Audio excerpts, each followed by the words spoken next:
She shaved her head, called me crying about chemo, then showed up on Instagram kissing my boyfriend in a white dress. Yeah, that's how it started. Not with a slow unraveling, not with doubt, not with suspicion, but with a full-body punch to the face via an algorithm. Let me rewind. 2 months ago, Laura, my old college roommate turned occasional wine night friend, called me sobbing, said she had stage 2 lymphoma, said the chemo was brutal, said she didn't want anyone to see her like that. I dropped everything. I brought her soup, I helped set up her medical leave paperwork, I even emailed her boss pretending to be her sister so she wouldn't lose PTO. I fucking mourned the life she said she was losing. And I didn't suspect a thing. Because who lies about cancer? Answer: someone who also lies about weddings. It was a Thursday when the invite showed up. We were in the middle of packing for a weekend getaway with my boyfriend, Miles. He was unusually on edge, kept double-checking his phone, muttering about his boss, corporate restructure, needing to fully unplug once we were gone. That's when I saw the envelope sticking out of his carry-on. Cream cardstock, gold foiled lettering. My name wasn't on it. It read, Mr. Miles Atwell plus Miss Laura Bennett invite you to witness their union in love. Excuse me? I thought my brain was melting. This had to be some bizarre misprint. A prank? A recycled design template? I turned it over. A handwritten note on the back. We told them chemo. Let's make it real this time. I couldn't breathe. I didn't scream. I didn't throw it at him. I just took photos, quietly. Then I told him I needed to grab a charger and ran to the bathroom, locked the door, airdropped the image from my phone to my laptop, backed it up in 3 places, emailed it to myself just in case he tried to delete it later. That's when something else happened. A notification popped up on my screen. Someone had just gone live on TikTok. Username @bridesmaidlies. I don't follow that account, but it autoplayed anyway. There, center screen, in full HD, was Laura, bald, yes, but smiling, laughing, holding champagne, in a white dress. Miles was beside her, holding her hand. It was a wedding toast. I leaned in closer. The caption read, "They told her it was chemo. It wasn't." And, just as I clicked to screen record, someone off camera shouted, "Wait, where's the real mom?" And Laura laughed. Not his, not mine, hers. My hand froze mid-click. Who the hell were they talking about? That's when I noticed something else.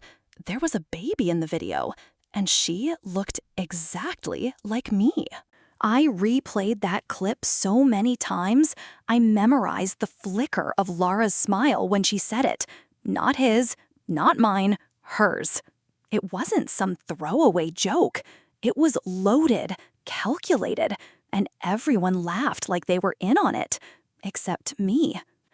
The baby couldn't have been older than a year, maybe younger, dressed in some floral romper, being passed around like a party favor. And when she landed in Miles's arms, he kissed her forehead, gentle, familiar, like it was routine. I was shaking, not crying, shaking. I forced myself to take a screenshot of the TikTok before it vanished. Comments were already being deleted in real time. One user had written, "Wait, didn't she tell people she was terminal?" Another, "Isn't that her college friend's man?" My stomach dropped. I texted Laura, "Me, just saw a wedding invite with your name and Miles's. Is this a joke?" Her, read at 11:09, no response. Then, a minute later, my phone screen went black. Miles was calling. I let it ring. Then, another call. His mom. I declined it. Another, no caller ID. When it stopped, I opened my laptop again. My email had a new notification. Subject, wedding playlist confirmation. Sender, event playlists at milelara2025.com. Excuse me? I clicked. There was a curated Spotify playlist titled, "Her Funeral Was Our Beginning." First track, "Cheek to Cheek." Second, "Somebody That I Used to Know." Third, Landslide? I didn't know if they were mocking me or if this was some alternate timeline. I felt like I was hallucinating. I opened my backup email and started forwarding everything to my work address, just in case. I knew I wasn't thinking straight, but instinct told me to leave a digital trail. Then I remembered something else. The burner phone. Not mine. His. Miles kept a backup phone for travel in his gym bag. I'd never touched it. He said it had no apps, just emergency contacts. But suddenly, I didn't trust shit. He was in the shower, so I crept into the bag and grabbed it. It was password protected. I guessed his old dog's name. It worked. The moment the home screen unlocked, my blood froze. There were folders, labeled things like her, gifts, and God help me, moments. Inside her, I found dozens of photos of Laura, not sick, not pale, not fragile, wearing lingerie, pushing a stroller, feeding a baby. But the worst? A video. Laura in my living room, holding my cat, filming a life update vlog. "Hey guys," she said, smiling. "So Chemo is officially fake, and Miles proposed while his actual girlfriend was getting her nails done." I nearly threw up. He'd proposed in my home? I scrubbed through the footage. In one frame, I saw something hanging on the fridge in the background. A drawing. Crayoned figures, 3 people, a man, a woman, and a little girl, all smiling. But the label under the middle figure said Mommy. The one on the left said Not you.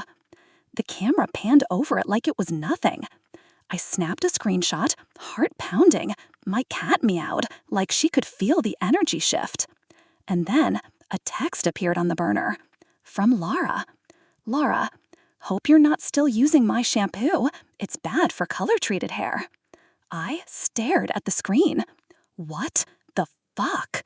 I don't remember making the decision. I just remember packing. Shoving clothes into a tote bag, grabbing my toothbrush, my laptop, my passport, anything I could get without seeing his face. The burner phone was in my back pocket, still buzzing. More messages.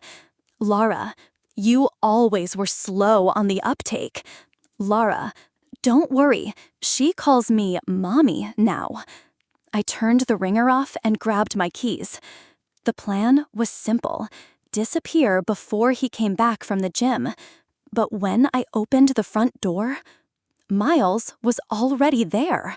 Soaking wet from the rain, shirt clinging to his chest, his eyes wide like he'd seen a ghost. "Where are you going?" he asked, too breathless.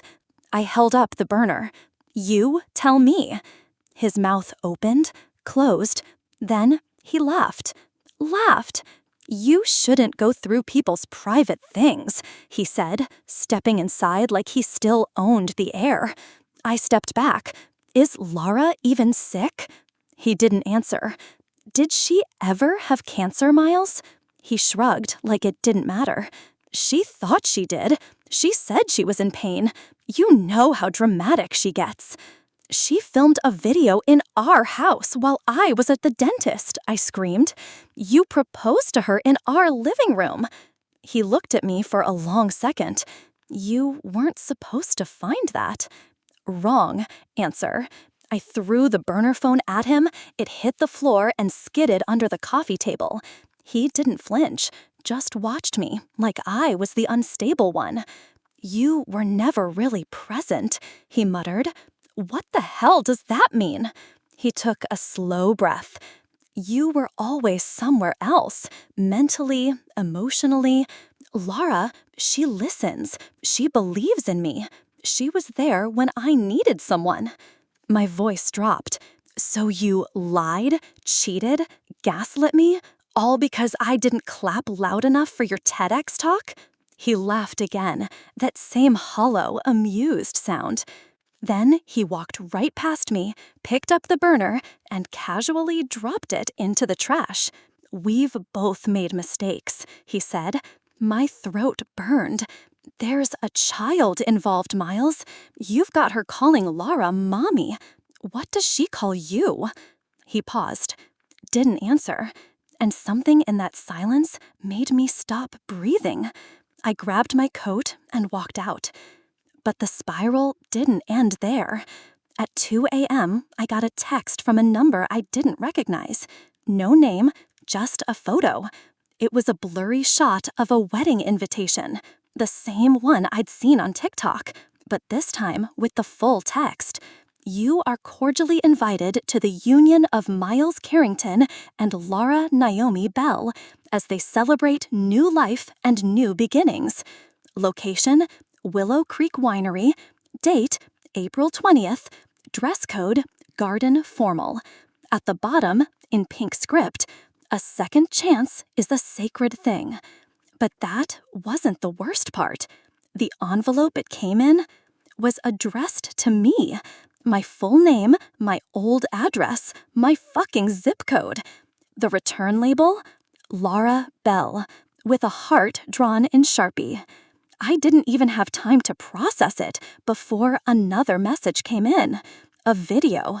The camera opened on Laura again. This time, sitting in a car, hair in a bun, baby asleep in the back seat. She looked straight at the camera and said, "Wanna know something funny? You never asked whose baby it was." I dropped my phone. Literally, it clattered to the floor of my Airbnb like it had caught fire. Because that sentence, "You never asked whose baby it was," hit with a weight I didn't know language could carry. Was she bluffing? Was he? I grabbed the phone again with shaking hands and scrubbed back through the video. Laura's voice was sweet, casual, like she was reading a bedtime story. She was already 3 months when Miles and I started again, she said, brushing a strand of hair behind her ear. But when we told people we were expecting, no one asked for math. No one counted backward.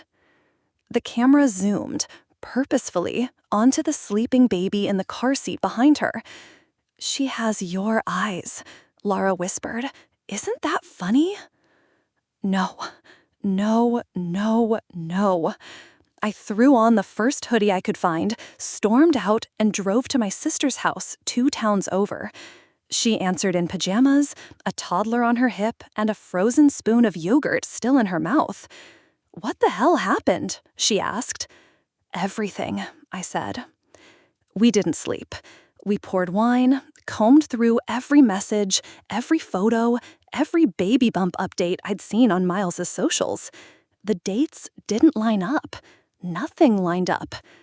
And then, in a cursed corner of the internet, we found her. Not Laura. A woman named Bianca from Arizona. She posted once, a year ago, a tagged post, a pregnancy announcement, new beginnings, photo of a very familiar sonogram, posted August 10th, captioned, "His name is Miles, and he's everything." I clicked her profile. Private. But her profile picture was her holding a baby with that same dimpled smile, the same cheeks, the same giraffe pacifier I saw in Laura's backseat video. My brain couldn't breathe. How many women were there? I tried messaging Bianca. Nothing. No response. I tried commenting, DMs, even found her Etsy shop and messaged through there. Hours later, I finally got a reply. From a different account. A burner. No photo, just a name. "Told you so." "Told you so." "You're not the first." "Told you so." "And I'm guessing you won't be the last." "Told you so." "Check the pet cam footage from Jan 4. My blood turned to ice. Because no one knew about our pet cam, not even Miles. We'd set it up after the neighbor's dog got attacked. I'd tucked it behind a curtain and promptly forgot it existed. I dug through my email, found the auto backup link, logged in, and hit play. It was grainy, black and white, but the footage was unmistakable. January 4th, midday, while I was at work. Laura entering our apartment with keys. She walked straight in, dropped her bag, and called out, "Hey babe, I brought pasta." Then Miles walked in from the bedroom, shirtless, kissing her neck. I watched her sit on my couch, eat from my favorite bowl, while my boyfriend rubbed her feet and told her, "You've got the best laugh." And then, because the camera was motion sensitive and audio triggered, it caught something I hadn't expected. A third voice, small, high-pitched, giggly, from down the hall. "Mommy." Laura turned, smiled, and said, "Come here, sweetheart." And out walked a little girl in my daughter's hoodie, the one I thought we donated 6 months ago. The camera feed ended right there, but the damage didn't, because I finally understood what Laura had meant when she said, "She calls me mommy now." It wasn't metaphorical, it wasn't emotional, it was literal. My baby girl, my niece, my goddaughter, the toddler I'd helped raise for 2 years when my sister went through a divorce, was there, in that apartment, with them, wearing my child's old clothes, calling her mommy. And suddenly, I remembered what else was scheduled for January 4th. A wedding. Not mine, but his. I couldn't feel my fingers. January 4. The wedding. It was the day Miles told me he was off the grid for a team retreat. The day I sent him a cheesy good luck text and never heard back until midnight. He'd blamed spotty signal in the woods. Meanwhile, he was home with Laura and a child who wore my niece's clothes and called her mommy. I didn't even know where to start. The pet cam footage was saved, backed up, triple saved, but it didn't feel real. None of it did. Not until I did the one thing I swore I'd never do again. I called my sister. At first, she thought I was joking. Then she screamed, "You saw her? My baby? Where?" It took an hour to calm her down, another 2 to get her to send the most recent photos she had of her daughter's clothes, just to confirm the hoodie. It had a tiny bleach stain near the pocket, she said. She'd been heartbroken when she lost it. I enlarged the pet cam footage. The bleach stain was there. Her baby was there, with them. "I'm getting on a plane," my sister said. "Where are they? Where is she?" But that was the thing. I didn't know anymore. I only knew where they'd been. And I knew Laura had a burner account, so I messaged it. "Me, where is she?" "Told you so." "You lost the right to ask." "Me, that's not your child." "Told you so." "She didn't belong to you either." "Me, is Miles even the father?" "Told you so." Photo attachment. My heart stopped. It was the same little girl, asleep in a car seat. But next to her, a birth certificate. Name, Haven Willow Thompson. Mother, Laura Grace Monroe.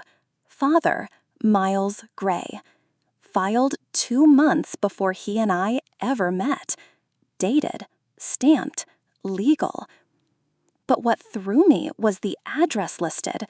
Not Miles's, not Laura's. It was mine. They'd used my address for her child's documents. I couldn't even speak. Somewhere along the line, they'd blurred the lines of identity so deeply, I didn't know who I was anymore in this story. Girlfriend? Placeholder? Legal address? A fucking witness? I needed answers. Not from Laura, not even from Miles. I needed the source. So I drove to the address printed on that wedding invite, the one I thought had been a mistake, the one with Laura's name and Miles' last name. It wasn't a typo. It was real. A real estate agent greeted me at the gate. "Hi, you must be the new tenant," she said brightly. Sorry again for the delayed access. We had some weird overlap with the previous couple, but it's all yours now. I blinked. Wait, couple? Oh, yes, married just last month, but they canceled the lease early. Something about moving abroad. Your name's on the paperwork now, don't worry. You're listed as next of kin. I nearly dropped dead. Next of kin? She handed me a key. I opened the door. The house was empty, mostly. But in the center of the living room was a box labeled "For Her." Inside, photos of me. Some alone, some with Miles, some with Laura. One was a printout of a TikTok I made 2 years ago, private, never shared. Another was a screenshot of a therapy intake form I'd filled out under my maiden name, a form I never submitted. And taped to the lid of the box, a sticky note in Miles's handwriting. Archive complete. Final upload pending. Final what? I flipped the note over. There was a QR code. My phone hovered, scanned, opened. And suddenly, I wasn't looking at a house anymore. I was watching myself on a screen. My voice, my face, my laugh. But not me. It was an AI recreation, deepfake, designed, perfected, uploaded to a platform with millions of views. Username, @herbeforeyou. Follower count, 2.8 million. Bio, the girl he almost chose. Pinned comment, she never existed until we made her. My own voice whispered back at me, but I never said those things. At least, I didn't think I had. The TikTok deepfake was uncanny. Too uncanny. Every blink, every smirk, every tell, rendered in 4K. I'm just trying to be enough for someone, the clone of me said on camera. But no matter how hard I try, I'm always the decoy. The background was my old apartment, down to the burn mark on the kitchen counter from a candle I'd forgotten in 2020, which meant they filmed me in my home with my things. I hit the account's profile tab. There were dozens of videos, all tagged with timestamps. Some sounded like audio from actual therapy sessions. How the hell had they gotten those? One showed a private moment between me and Miles, him holding me while I cried after my dog died.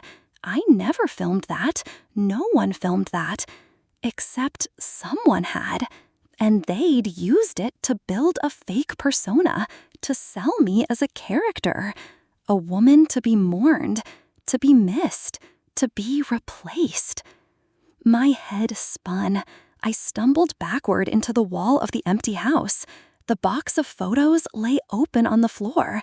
The sticky note with "Final upload pending" stared up at me like a countdown to extinction. What was the end game? I found the About page of the TikTok profile, an email, contact@thehersproject.com. I clicked. It was a startup, an influencer experiment. Welcome to the Hers Project, the site read.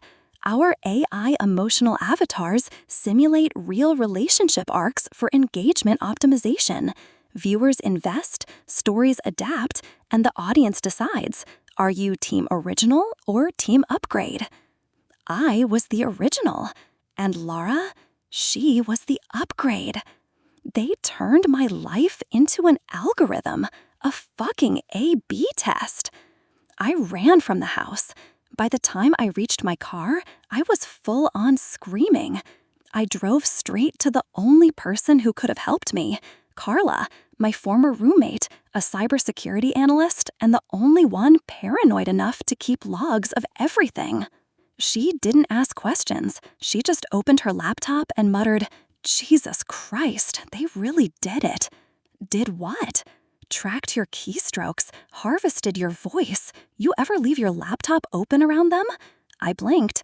Every day for 3 years. Carla whistled.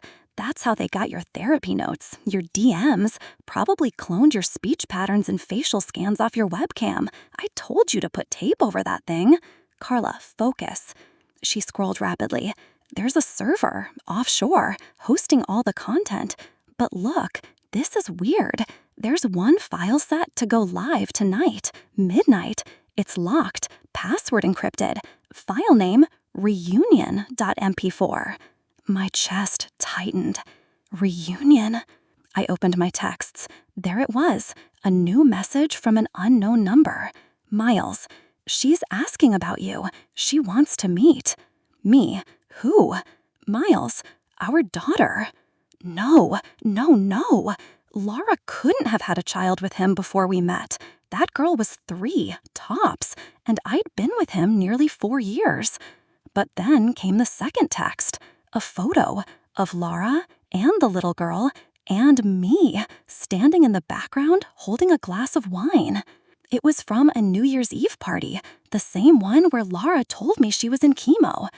The girl in the photo, she wasn't 3, she was 5, and she was mine from the surrogacy I terminated in 2018. Only I'd never told anyone, not even Miles. Not the real reason anyway. Because I didn't terminate for medical reasons.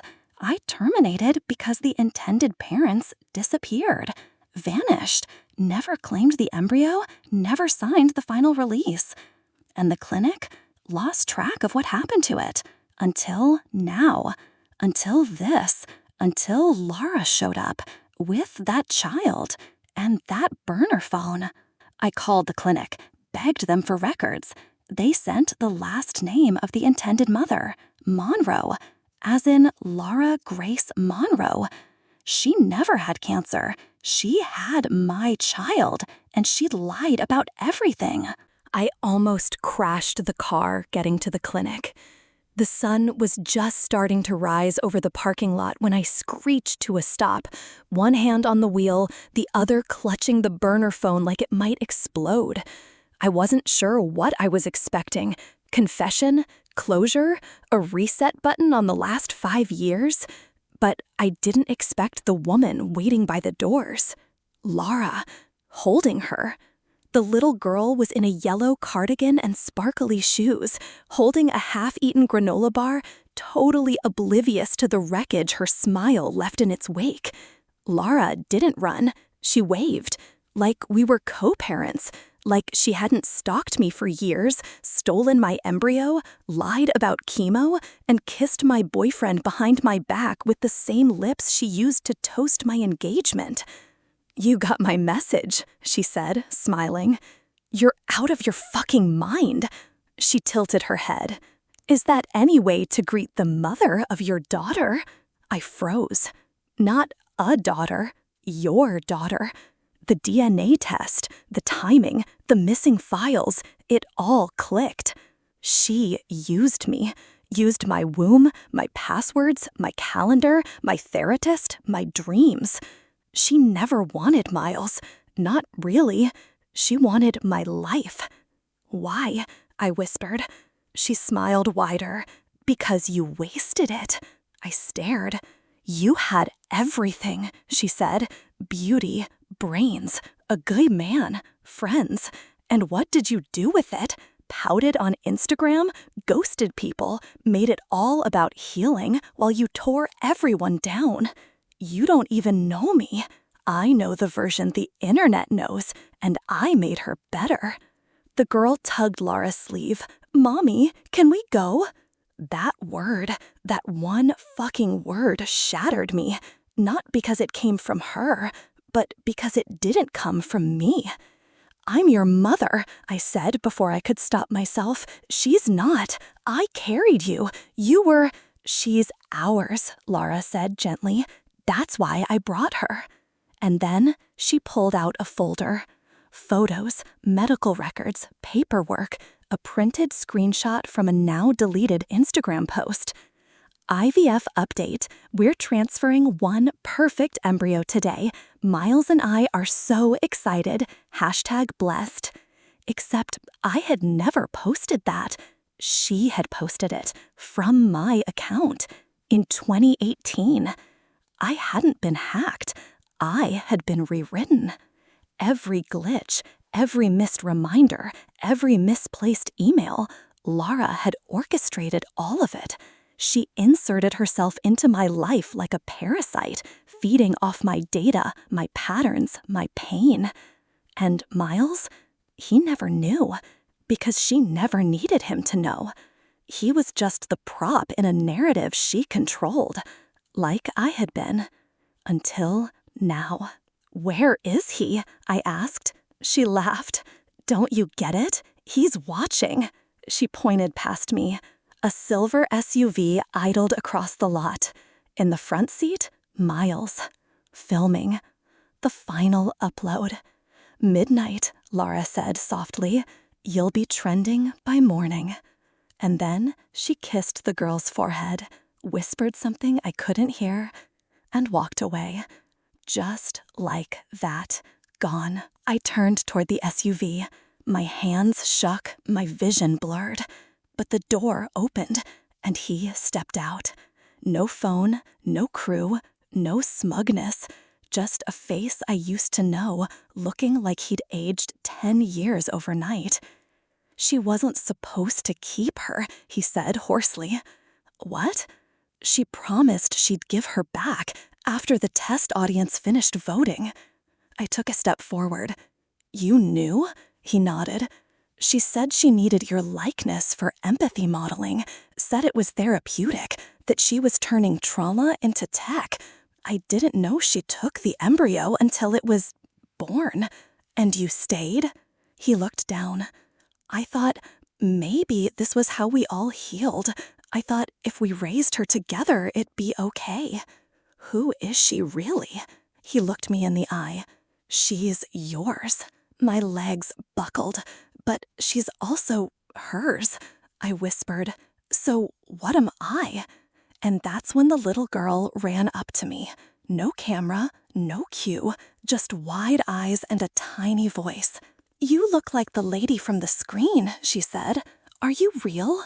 I knelt, and for the first time in years, I didn't know the answer. Because Lara didn't just steal my child. She didn't just fake an illness. She didn't just kiss the man I loved. She rewrote my story and made the world believe I was the copy, not his, not mine, hers.